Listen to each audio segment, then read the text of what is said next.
It's good to see all of you here at Branches today. If we haven't met before, my name is Colin. I'm the pastor here, and it's just my honor and my delight to welcome you to this place. We hope that you felt warmly welcomed as our guests, especially if it's one of your first times here. Make yourself at home. If you need to go back to the quiet room for a little bit, if you need a cup of coffee or a donut, even if it's round two, go for it. We hope that you'll do that. The restrooms just down past the welcome area over there, if you need those. We're just so glad that you're here, and again, hope that you felt warmly welcomed by folks in our community, and I want to extend that welcome to you as the pastor here. We're so grateful that you're here, especially if it's your first time here. We'd love if you would check in and let us know that you're here today. There's a QR code here on the screen or in the card in the seat back pocket in front of you. You can check in and let us know you're here. It gets you on the email list. It allows me to reach out to you personally and thank you for being here, and this helps you be connected to everything that's going on in the life of our community. Even as we go into the summer, churches sometimes expect that there's a summer slump and not a lot's going on, not very exciting. Not here. We're going to have a lot of stuff going on, and we want to make sure that you're connected to that. So if you check in, you're able to find out everything that's going on. We're in a new series starting today, so we're glad you're here for the beginning of that, called Once Upon a Time. And we're going through some of the high points of the story of Genesis, the very first book of the Bible. If you're new to the Bible, very easy to find. It's the very first one, and it tells the story of creation and this perspective of who some of the first people are, and these first kind of relational breakdowns, and the story of this people that God chose to bless the nations. It's the beginning of a story for both Jews and Christians about who we are and who God is. And that's what I love really about the Torah, the first 5 books of the Bible, is that there are some rules and laws and regulations in there, and you can skim those if you want. Sometimes they're helpful in some ways and interesting to read, but it's really a grand, grand story about God's people, about humanity. It's a really human story about who God is, God's character. And we wanted to go through Genesis because we believe here at Branches that we are narrative animals, some people have said. We are storied beings. We are shaped by other people's stories, and then our stories hopefully shape other people in positive ways, and stories, even fictional ones that we read or movies that we watch or stories that we hear on the news or on the radio, shape us, our ideology, our ethics, our morals, our action, our conduct, our speech. Stories make us who we are. And if this is the beginning of the story for us as Christians or for Jewish people, or really just an interesting story in Genesis, we want to see how this story can shape us to be the people that God is calling us to be. There's a story that my parents love to tell about me all the time, and it's shaped who I think I am or who I'm supposed to be, and kind of tells me something about the character that God has given me, the heart that God has given me. If you don't know, I'm a twin. So I have a twin sister, Jillian. She lives in Charleston, South Carolina. And, people always say, were you close? Especially parents of twins, I'm worried about my twin kids. Were you close? So sometimes. Physically, yes, we shared a room for a long time. Relationally, not all the time, But when we were really, really little, I had this, protectionist kind of vibe for my sister. My dad would sometimes, if he needed to go run an errand, would just take one of us and kind of split us up. And so one of us would stay with my mom, and then he would take us, the other one, on the errand. And he would take Jillian, and they'd go to the store, and they'd go get gas and whatever else, and they'd have a great time. Forgot all about me. Then my dad would next time take me, and we'd get part down the driveway, and I'd be I don't feel right doing this without Jillian. I had this soft spot, I don't want her to be alone and be without me or whatever. If she would lose something, and I would go on a hunt for it in our house, I just really cared for. I say it's past tense. I love my sister Jillian, but I think it's really given me this heart for other people, and if I feel alone or isolated, I don't want other people to feel alone or isolated. I think that's kind of part of my call story too. These stories shape who we are and who we believe ourselves to be. And that's why we love to hear stories about our grandparents, how they met, or if we're far enough back in a generation to know how our family got here by immigration or whatever else, or maybe we're the first people to go to college, but we have a grandparent that did this amazing thing, or I found out my grandmother, my dad's mom, I found out this after she passed away, that she had a pilot's license and that she could fly planes. I didn't know that about her. We love those stories. And that's why things like Storyworth are so popular now, where you interview somebody and you can make a book out of these stories because they shape you, and you like to read them because you're it's their story, but it's also my story. We have all sorts of stories that we kind of overlook in our own lives that tell us who we are individually, as a family, as a church, as a community, as a nation, as a world. stories shape us, and we continue to shape them. We have cultural myths, kind of like the Western American myth of like rags to riches. And I say myth not in a derogatory way, but a myth that is like this grand story that a lot of people fit into, that they had nothing and now they have everything. Classic example, I think, is like Oprah Winfrey. She's like rags to riches, for a lot of people. Or this kind of cultural myth, kind of on the negative side that people are telling now, of like Christian nationalism, and another sort of cultural myth that is really just paganism with worship music, That's another myth that shapes how people act and behave in the world. Or our family stories, like I said, our stories of our immigrant ancestors coming here. Or, my wife's great aunt, Oma, they just did a story book of her and her stories, and that shapes her family story. Or our national story, an American story, these stories of the American Revolution. And like some of it, maybe you were big historical nerds, like men who turn 30, they like smoke meat or learn about history or whatever. And so you know about the American Revolution. Or maybe you've just seen Mel Gibson's The Patriot, all good. But that's part of our national identity, of our story. Or our community story. If you didn't know, Branches is part of the larger St. Luke's church family, and on the 50th anniversary of St. Luke's existence, they created this book called Upon This Rock. And it tells the story. And I've read portions of it. If you're a St. Luke's person here, don't tell that I haven't read the whole thing.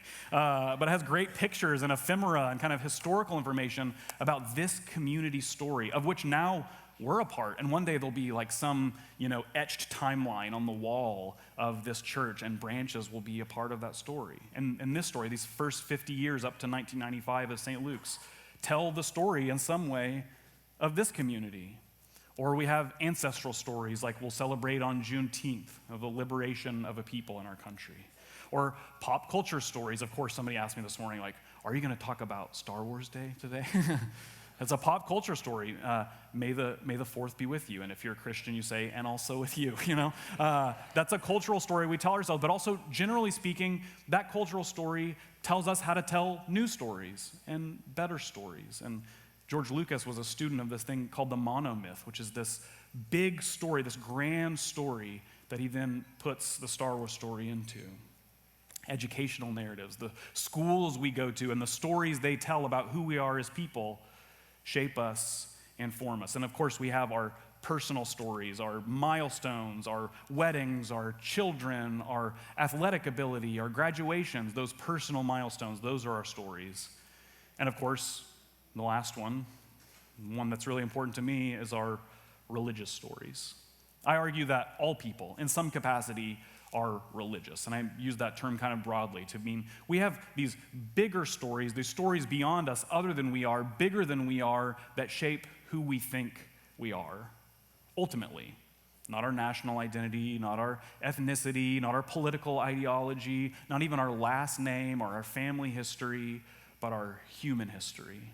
Going as far back as we could even be able to record, but also how we identify ourselves and others.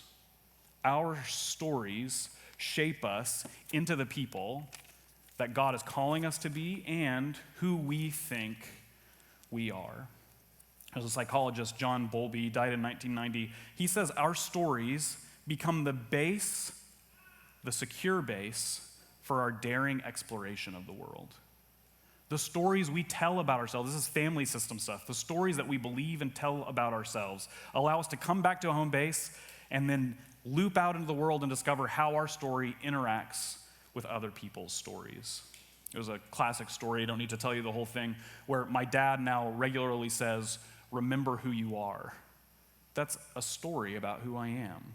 And that could either be like him saying he's proud of me when I graduated from high school or college and like, hey, and now you're charting a new course, remember who you are. Or it could be when I was in trouble, which was a lot, remember who you are. That story has shaped who I am. Who does God say we are? What is this grand book of stories, several stories, tons of stories, and the stories before it and after it and the stories around its composition? What does this story say we are? And I think it's a good place to start at the very beginning of this story in Genesis chapter 1. We're going to start in verse 26. It says this. Then, so after God has made all this other stuff, then God said, "Let us make humankind in our image, according to our likeness, and let them have dominion over the fish of the sea and the birds of the air, and over the cattle, and over all the wild animals of the earth, and over every creeping thing that creeps upon the earth. So God created humankind in his image. In the image of God, he created them. Male and female, he created them. God blessed them.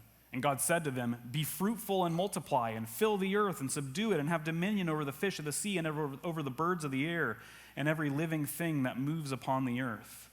And God said, "See, I have given you every plant yielding seed that is upon the face of the earth, and every tree with seed in its fruit. You shall have them for food. And to every beast of the earth, and every bird of the air, and everything that creeps on the earth, everything that has the breath of life, I have given every green plant for food." And it was so. God saw everything that he made, and indeed it was very good. And there was evening, and there was morning, the sixth day. Thus the heavens and the earth were finished, and all their multitude. Friends, this is the word of God for us, the people of God. Thanks be to God. This story, we know, begins with, in the beginning. God created the heavens, those things beyond us, and the earth, the place we now stand. And then he began to fill it. He had this space, this playground, this sandbox, this empty kind of canvas, and he began to fill it with stuff. And there's this rhythm. He makes something, and he says, "That's good, let's make something else." And then he makes something, and he says, "Okay, that's great, that's good." He calls it good. Let's make something else. And there was evening, and there was morning, and then there was another day and another day. And then the crowning achievement of God's creation was he made humankind.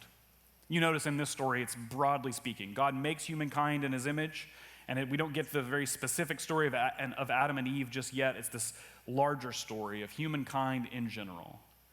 And he created humankind in his image. This story, this center point of who we are, tells primarily a story about who God is, and secondarily a story about who we are in relation to him. Just so you know, just briefly speaking, this story, as we now have it, though there were probably oral traditions and some other written editions of this story of Genesis, as we now have it, was probably composed sometime like 500 years before Christ, generally speaking. In a time where this people, Israel, the nation of Israel, had been exiled. They had been kicked out of the land that they lived in. They were in Babylon. They were somewhere else. And they were reckoning with this question: how did we get here? So they were wondering, okay, we're being punished and oppressed. We're not in our land anymore. We're trying to sing our songs and remember our stories, and we can't quite remember them. And it's weird to tell them and sing them in a place that is not our own, ruled by somebody who does not rule us, with gods that are not our gods. Who are we? And so at some point in those 500 years before Jesus, these stories, oral, written, and otherwise, were compiled into this one story. And you can read the story of Genesis as an answer to that question. Who are we? And how did we get here? If you find yourself unanchored and unmoored in the world, you may do the very same thing and point farther back even than yourself and be like, how did I end up in this place? Why do I live in Texas? Why do I have this proclivity? Why do I have this kind of quality of my life? I've shared this before, but Pete Scazzaro says, yeah, for Christians, Jesus lives in your heart, but grandpa lives in your bones. They're like, yeah, we adopt this new posture when we follow Jesus, but we still have a family history, and that affects us. And that's what Genesis is saying. We have this story, we're now in exile, or now we're on the other side of exile, we're back on our land, and we got to figure out why this happened so it doesn't happen again. And of course, when we read the story of Genesis, and it's, a fancy, fun internet conversation too, like, okay, did this really happen? Is the earth 6,000 years old or millions and billions of years old? And is there a historical Adam and Eve? And how do we square this with what we know about evolution, what we know about kind of cosmology? How do we make sense of all this? And I hate to disappoint you, but I'm not particularly interested in that today. And I have my kind of wonderings about it, and I've read about it, and I find those conversations interesting. But I think when we get in the weeds about that stuff, and we spend a lot of attention arguing about the age of the earth and stuff, which I think is an important conversation, we miss the forest for the trees. We miss what this story says about who we are as God's people. We miss this opportunity to see what the original authors of Genesis were trying to communicate to a people who were lost and unanchored and unmoored, which was just to say, God created you in his image. That's the two things. Of course, also, I always get the question, why does God say, let us create humankind in our singular image? Early Christian commentators, like from the very first centuries of the church, said, we're Trinitarian now. That's Father, Son, and Spirit. That's not a bad way to read it. Ask my wife, I am a Trinitarian, obnoxiously. But I don't think that was the original intent of this. I think what Genesis is trying to say, let us create humankind in our image, there's this idea of the divine council maybe, that there's these other heavenly beings around God, and he's kind of talking with them. I think the root kernel truth of that is God deliberated before he made you. God didn't say, let humankind happen, and I'll be done with that. He said, let us create humankind in our image. With care and deliberation and intention, humankind was made. It wasn't haphazard. It wasn't flippant. It wasn't just like kind of a spur of the moment thing. God said, let us create humankind in our singular image, one image. And that's, of course, the place that we always hang our hat about who humans are, this anthropological question. What is humanity? They're God's creation made in God's image. No other piece of creation, as described in Genesis, bears God's image. And again, we then chart a course through all these debates about, is the image physical? Like, does God look like us? Or is it dominion? Is it something else? The most important thing, I think, to land on about what God's image is that every person, you, me, every person we encounter, bears representation of God in the world. Jesus, in so many words, says the same thing. When you do this to the least of these, you do it for me. That is, when you encounter another human person, you're encountering a person who God intentionally, deliberately made. And it's so funny to me when we read about the image of God in Genesis, we think that this idea is all over the Bible, when it's really not. It's here, and then a couple more times in Genesis. Then later on in the New Testament, we hear it picked up again, maybe even subtly, that humans are made in God's image. But it is a central piece of how we treat one another and what we do in the world. Our value, our worth, our dignity. The very idea of human rights, civil rights, is rooted in this idea that people are made specially, are not just kind of animals roaming the world. We have some innate human value. And Christians and Jewish people wanted to say for centuries that it's rooted in this idea that we are made in God's image. I was reading about this idea this week that the idea of an image of God, being made in the image of God, is a religious idea. It is not an idea that you could look at under a microscope or come up with if you just thought about it really hard. It's a revealed idea that we were made intentionally and deliberately. And I found this quote from one of our past Supreme Court justices. I just want you to get a look at him. Oliver Wendell Holmes, made in God's image. This is often how we think about who God is. Serious, mustached maybe, lawgiver, one of our Supreme Court justices, and he says this: when one thinks coldly, I see no reason for attributing to man a significance different in kind from that which belongs to a baboon or to a grain of sand. Yeah. When one thinks coldly, sure. When one thinks coldly about our creation and the world, when one thinks coldly about our existence, we're just matter in motion. We're just stuff. We're just waking up, kind of synapses kind of firing off, and we're just like what I heard someone once say, that humans are just ugly bags of mostly water. We're just matter. But when we read Genesis, and the few times it mentions that we're made in God's image, or the times that Jesus kind of called back to it, or the writers of the New Testament and reminded us ethically, morally, we are made in God's image, it flies in the face of this cold thinking that Oliver Wendell Holmes talks about. What does it mean to be made in God's image? For us, practically, what does it mean for Branches as a community, or just as Christian people in general, to live as if that's true? To live as if what Genesis says about us being made in God's image is reality, not just something that sounds nice.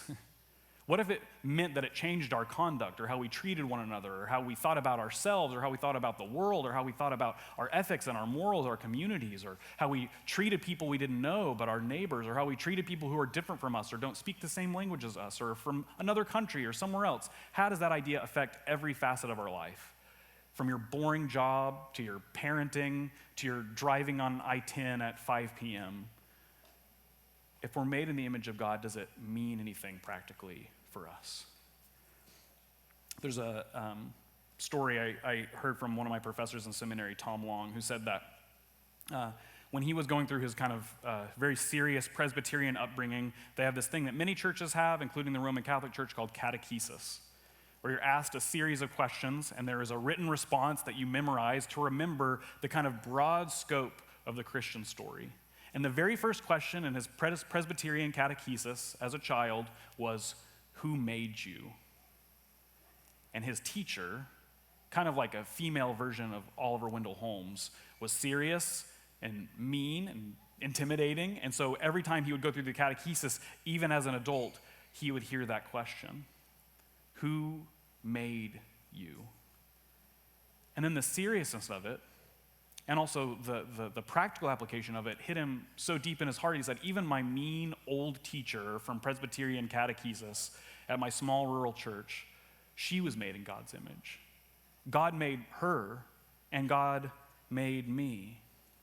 We start then with that application, and we probably need it sometimes. I have to remind myself of this when I look in the mirror after I've been particularly hard on myself, or I have some really bad self-talk or some kind of self-flagellating things I say to myself, and Landon will say, "Don't talk about my husband that way." I think that's a great way of kind of responding to that. Or if you hear a friend kind of beat up on themselves, say "Don't talk about my friend that way." Really helpful way to stave that off. That we need to be reminded, you need to be reminded, you were made on purpose. Not just for a purpose, like you have some grand thing you're supposed to do, though you probably do, but God made you on purpose. Like he said, "This is very good that I'm making this person." You have to remember that. And that changes how you look at the world. You're not nothing. You're of value. You're of worth. God made you in his image. Second, one thing Christians believe is that Jesus is the definitive image of who God is. He's the imprint, the New Testament says, of who God is. That when we shake Jesus' hand, we're shaking God's hand. When we think about, okay, Jesus is going to teach us how to be more divine, how to be more like God, really the opposite is actually true. Jesus teaches us how to be fully human because he's the imprint, the image of who God is. So when we think about maybe the tarnished way we live out our being an image of God in the world, we look at Jesus and he shines it up a little bit. But third, I think most important for us, especially in the cultural moment we're in, is that, it's nice to remember that you individually are made in God's image and you're special and you're important, you have value. And it's, of course, from a Christian standpoint, good to remember that Jesus is the definitive image of God. But more than that, in a practical application, in a community like Branches, what's most important for us to remember is yes, you are made in God's image, and so is everybody else. So is every person you encounter. From the worst one, you're thinking of them right now, I know it, to the best one, from you to your neighbor who doesn't seem to know where the property line is and keeps mowing your lawn, from you to your person that you have not reconciled with in your family because it's hard and it takes courage to reconcile a relationship, to you and the person who you can't stand the political things they post on their social media, from you to the person that you see every single day and you wonder how they got into that situation. From you to the person who stands in front of the sign that says, "Don't give to panhandlers," and they're panhandling. From you to the person in Ukraine, from you to the person in Gaza, from you to the person in Washington, from you to the person just down the street, from you to the person just across this worship space, yes, you are made in God's image, and so are they. And if you begin there, if we all began there, what a world we would live in if we began with that assumption. I hope people see people that go to Branches, but also Christians in general, as people who assume that that's true, because it is. God looked at all that he had made with the crowning achievement of humanity, of which you are a part, and didn't just say, "Nice, now let's do something else." He said, "Wow, that's very good." And he worked so hard on creating you that then he rested. And he worked so hard on saying, okay, this is going to be me in the world. I'm going to give my image to the world, and they're going to represent me in their dominion and in their peace and their kindness and their generosity, and they're going to give themselves for each other. And as he shared with Abraham, a person we'll read about later in the story, he said, "I'm blessing you, I'm giving you this image so you can share it with the world." That's your story. And if you believe that if it's true, if you believe as if it's really a center point of who you are, your life will change. That's not even just like a maybe. That's for sure your life will change. And everyone you encounter, their lives will be changed for the better. That's your story. You and your neighbor are made in God's image. And thanks be to God for that. Let's pray. God, we thank you for the stories you gave us when we had no story. For the ways that you're teaching us about where we came from and where we are now and where we're going. For the stories that shape our identity. For the ones that we just assume that we maybe need to confront. And for this ultimate story, that you made us in your image and you came to be with us in Jesus to show us what that looked like. Remind us of it if we feel down about ourselves, that we are made in your image. Remind us of Jesus if we need an example of who is made in God's image. And remind us again that our neighbor, our coworker, the person next to us on the highway, the person in the room with us, the person we share a house with, the person we interact with on the internet, we're made in your image. So when we see them, we treat them as you. We ask all this in Jesus' name. Amen.